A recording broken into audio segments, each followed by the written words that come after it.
મુખ્યમંત્રી ભૂપેન્દ્ર પટેલના હસ્તે સુરેન્દ્રનગર જિલ્લાના કરમડ રાણપુર ગામે શ્રી સ્વામિનારાયણ ગુરુકુલ ખાતે નૂતન વિદ્યાર્થી છાત્રાલયનો શિલાન્યાસ કરવામાં આવ્યો હતો. તેમજ તૃતીય સમૂહ લગ્નોત્સવમાં 51 નવયુગલોએ પ્રભુતામાં પગલાં પાડ્યા હતા.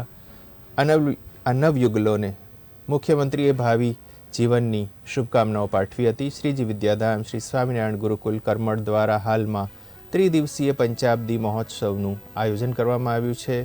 આ મહોત્સવના બીજા દિવસે મુખ્યમંત્રી ભૂપેન્દ્ર પટેલ વિશેષ ઉપસ્થિત રહ્યા હતા. શ્રીજી વિદ્યાધામ સ્વામિનારાયણ ગુરુકુળ કરમડ આયોજિત આ ગુરુકુલના મંદિરમાં વિરાજિત ઘનશ્યામ મહારાજને 5 વર્ષ પૂર્ણ થતા એ નિમિત્તે પંચાબ્દી મહોત્સવનું આયોજન કરવામાં આવ્યું હતું. આ ગુરુકુલ છેલ્લા 3 વર્ષથી 51 દીકરીઓના સમૂહ લગ્નનું સુંદર મજાનું કામ કરી રહ્યું છે.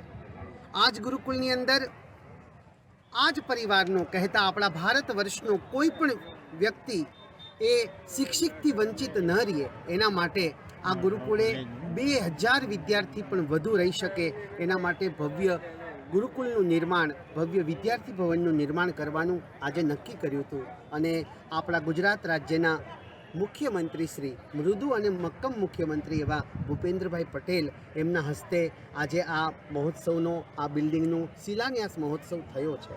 51 દીકરીઓના આજે સમૂહ લગ્ન થયા છે.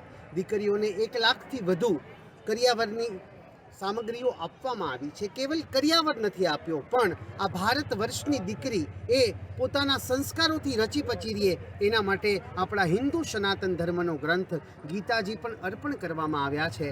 અને ભગવાન સ્વામિનારાયણે જે શિક્ષાપત્રી રચી છે, જીવન જીવવાની અનમોલ જડીબુટી એટલે શિક્ષાપત્રી, એ શિક્ષાપત્રી પણ આપવામાં આવી છે.